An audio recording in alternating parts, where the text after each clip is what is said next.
I never thought a piece of furniture would be the catalyst for me reclaiming my entire life. But when my stepson literally hauled me out of my favorite armchair and told me I was nothing more than a guest in my own home, something inside me finally snapped. It wasn't just about the chair. It was about 15 years of being a secondary character in a family I built, funded, and protected, only to be told that I didn't truly belong because I wasn't blood. Was I wrong for deciding that if I wasn't family enough to sit in my own living room, then they weren't family enough to carry my name or spend my money? Or did I simply give them the reality check they so desperately invited? You tell me if you would have stayed quiet after being treated like a tenant in a house you paid off 10 years ago. This story starts back when I met my wife, Sarah. She was a widow with a young son, Leo, who was only 7 at the time. I fell in love with both of them. I never had biological children of my own, so I stepped into the role of a father with everything I had. I didn't just pay for the groceries. I was the one at the soccer games, the one helping with the late-night science projects, and the one who held Sarah's hand through every crisis. I even went as far as legally adopting Leo when he turned 10 because he told me he wanted us to be official.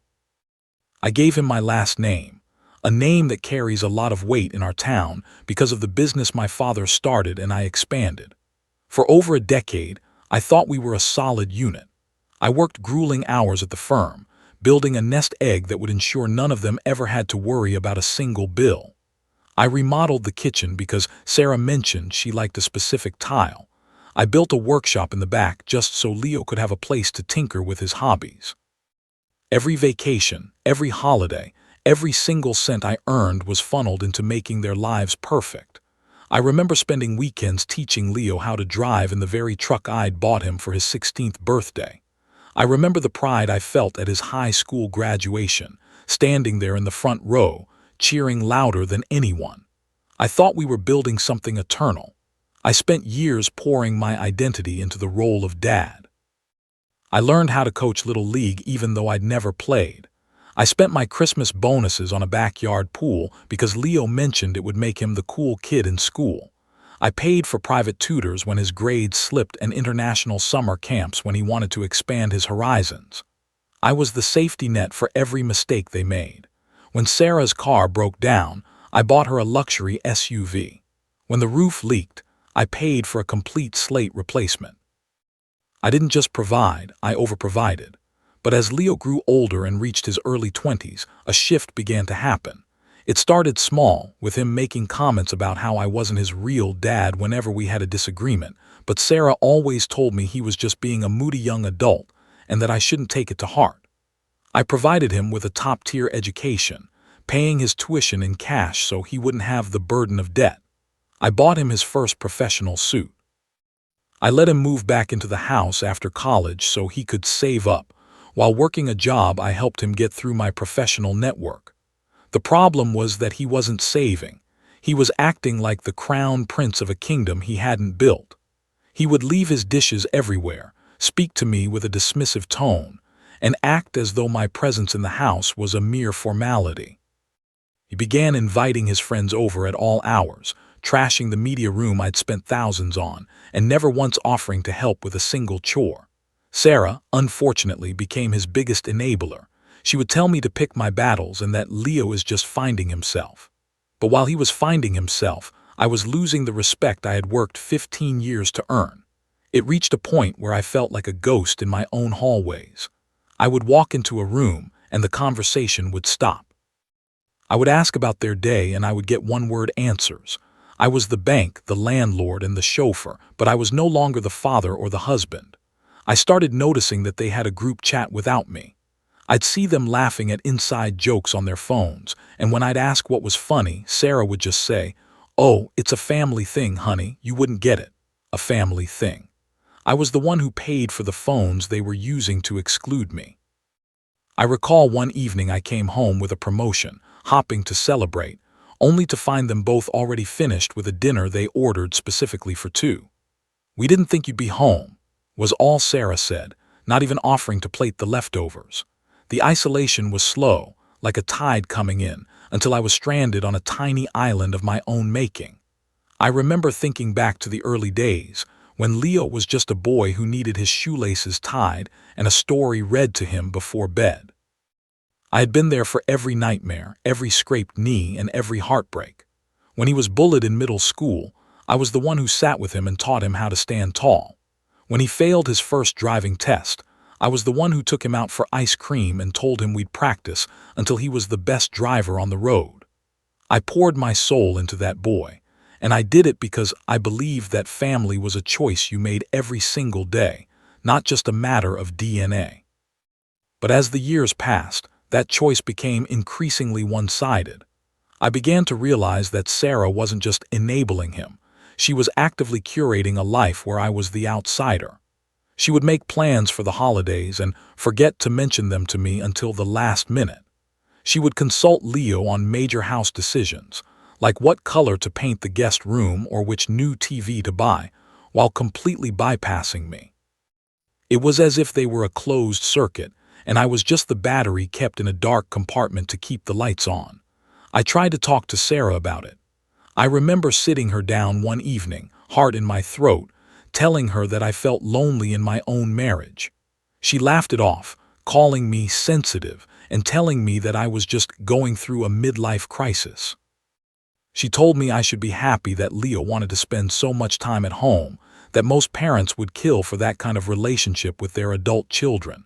But it wasn't a relationship, it was an occupation. Leo occupied the space, occupied the resources, and occupied the attention that should have been shared. I felt myself retreating further into my work. The firm became my only sanctuary. At least there, people respected my expertise. At least there, my name meant something. But coming home felt like walking into a cold wind. I'd find Leo's expensive shoes scattered in the entryway, shoes I'd bought him, and I'd trip over them, only to hear him laugh from the other room. I'd look in the fridge for the steak I'd been looking forward to grilling, only to find the wrapper in the trash and Leo telling me he needed the protein for his gym session. It was death by 1,000 cuts. Every time I tried to reassert my presence, I was met with a wall of indifference or outright hostility. I began to realize that Sarah and Leo had formed a partnership where I was the financier and they were the beneficiaries, and they had no intention of changing the status quo. The more I gave, the less I was valued. The more I stayed silent, the more they pushed. I was living in a state of constant, low-grade grief, mourning the family I thought I had while serving the family that actually existed. The tension reached a boiling point last month during a Sunday dinner.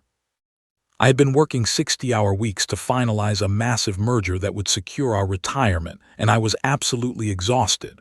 My back was aching, my head was thumping, and all I wanted was 30 minutes of peace. I came home, grabbed a glass of water, and went to sit in my leather wingback chair, the one my late father gave me, the one that is specifically my spot to decompress. It's more than just a chair, it's a connection to my history. Leo was sitting there, scrolling on his phone, boots up on the matching ottoman. I asked him politely if he'd mind moving so I could rest my back. He didn't even look up. He just said the chair was more comfortable than the sofa and that I should find somewhere else to sit. I laughed, thinking he was joking, and put a hand on the armrest. That's when he stood up, looked me dead in the eye, and told me that since he was the only one in the room with the family spirit, and since I was just the guy his mom married, I didn't get to claim territory anymore. He then physically nudged me aside, sat back down, and smirked. It was a calculated move, a test of power in front of his mother. Sarah walked in right then with a tray of appetizers, and instead of backing me up, she told me to not make a scene, and that it's just a chair, let the boy be. I stood there, reeling. My own wife was siding with a 24-year-old man-child who had just physically pushed me in the home I paid for. It was in that moment of total disrespect that I realized I was being viewed as an ATM with a pulse rather than a human being. I looked at the two of them, the son whose life I had paved with gold, and the wife whose every whim I'd catered to, and I felt a coldness wash over me that I'd never experienced before. I realized that by being the provider, I had allowed them to stop seeing me as a person. I was just a utility. I realized that my presence was only tolerated as long as the checks cleared and the repairs were made. Every memory of father-son bonding felt like a lie I had told myself to stay sane. The silence in the room was deafening as I stared at them, and I saw a look of pure, unadulterated arrogance on Leo's face. He knew he had won. He knew that for years I had prioritized their comfort over my own dignity, and he assumed I would do it again. Sarah was already humming a tune, setting the table as if the man who built the house hadn't just been insulted in his own sanctuary. So that's the situation I found myself in, standing in my own living room feeling like an intruder while the people I supported treated me like a nuisance. Before I tell you how I turned their world upside down and took back everything that was mine, I want you to pause and comment below. What would you have done if your own child told you that you didn't belong in your own home? Would you have walked away, or would you have fought back? I decided on a third option. I decided to stop being the provider they didn't respect. I spent that night in my office, not sleeping but planning. I realized that for 15 years I had been the architect of a system that marginalized me. It was time to dismantle that system. The next morning I didn't go to work. I went to my lawyer's office. I realized that while I couldn't unadopt a grown man, I could certainly change the locks on my life. I started by looking at the deed to the house. It was in my name alone, inherited from my family before I even met Sarah. This was a detail I'd kept in the back of my mind, but never thought I'd need to use. I then looked at the trust fund I had set up for Leo's future, which currently held over $200,000 intended for a house down payment or a wedding. I realized that for years, I had been building a legacy for someone who didn't even like me. I filed for a legal separation from Sarah and drafted an eviction notice for Leo, but the real kicker was the name reclamation. I realized that the name Holloway meant something in our community. It meant integrity, it meant the family business, and it meant a line of credit at every bank in the county. Leo had been using that name to get into clubs, to get job interviews, and to carry a sense of importance he hadn't earned. I sat them both down a week later. Leo was again in my chair, looking smug, probably thinking I was there to apologize for being grumpy the week before. I didn't ask him to move. I handed him the papers. I told him that since he didn't consider me his real father, he no longer had the right to use the name that opened every door for him. I informed him I was cutting off his phone, his car insurance, and the trust fund. I told Sarah that she had 30 days to decide where her loyalties lay. I stopped the flow of money to the joint accounts and moved my personal assets into a private trust. I explained to Leo that if he wanted to be the real family, he could do it on his own dime. I told him that every benefit he enjoyed, the car, the free rent, the networking, was a gift from the man he just pushed out of a chair. I watched the color drain from his face as he realized that the territory he claimed didn't exist without my signature. I didn't stop there. I contacted the manager at the firm where I'd gotten him a job. I didn't ask them to fire him. I'm not that petty. But I did inform them that I would no longer be sponsoring his professional development or acting as a guarantor for his performance. Without my name backing him, his lack of work ethic became glaringly obvious. The fallout was nuclear. Leo screamed that I was a monster, a petty old man who cared more about a chair than his son. I corrected him. It wasn't about the chair, it was about the 15 years of entitlement I had fostered. Sarah cried that I was being heartless, but I asked her where her heart was when her son was shoving me out of my father's chair. She had no answer. She tried to play the victim, saying I was blindsiding them, but I pointed out that the blindside happened when they decided I was a stranger in my own home. I watched as their world crumbled. The high-speed internet they took for granted was disconnected. The credit cards they used for designer clothes were canceled. The cleaning service stopped coming. For the first time in his life, Leo had to face the reality of his own insignificance. Leo tried to fight the eviction, but he had no legal standing. He tried to tell his friends and our community that I was abusive, that I was a tyrant who had snapped for no reason. But when people heard the truth, that he had disowned me while living off my labor, the support he expected vanished. He ended up moving into a rundown place across town, sharing a kitchen with 3 strangers. Within 3 months, he lost the job I got him because he couldn't handle being told what to do by anyone and no longer had my name to shield him from his own incompetence. He realized very quickly that the world doesn't care about your spirit if you don't have the work ethic to back it up. Sarah eventually realized that the spirit of the family didn't pay the mortgage or the taxes. She tried to come back, begging for a second chance, saying she learned her lesson and that she would make it up to me. But the trust was gone. Every time I looked at her, I didn't see the woman I loved. I just saw the woman who watched her son assault my dignity and told me to be quiet about it. I saw the person who was willing to let me be a ghost as long as the ghost kept paying the bills. I spent hours alone in that wingback chair, finally at peace, reflecting on the lessons learned. I realized that I had been complicit in my own mistreatment by being too generous and too silent. I had taught them that my love was a given, rather than a gift to be cherished. I sold that house. It had too many ghosts, and bought a smaller, more modern place by the coast.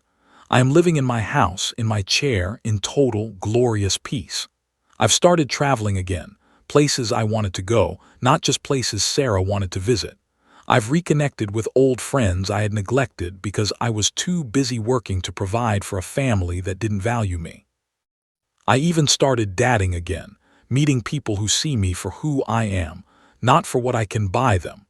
I learned that you cannot buy respect, and you certainly cannot gift a legacy to someone who hasn't learned the value of the person giving it.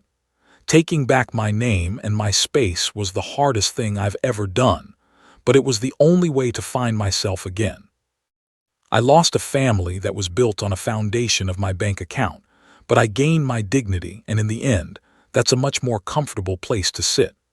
I now realize that being a father isn't about the legal papers or the shared last name. It's about the mutual respect and love that they were never willing to give. I see Leo occasionally in town, looking tired and humble, but I don't stop to talk. My name is mine again, and my life is finally my own. I hope he finds his way, but it won't be on my back. I've finally learned that the most important territory you can ever claim is the space you occupy in your own soul. I don't regret a single thing. I didn't just take back a chair. I took back my future.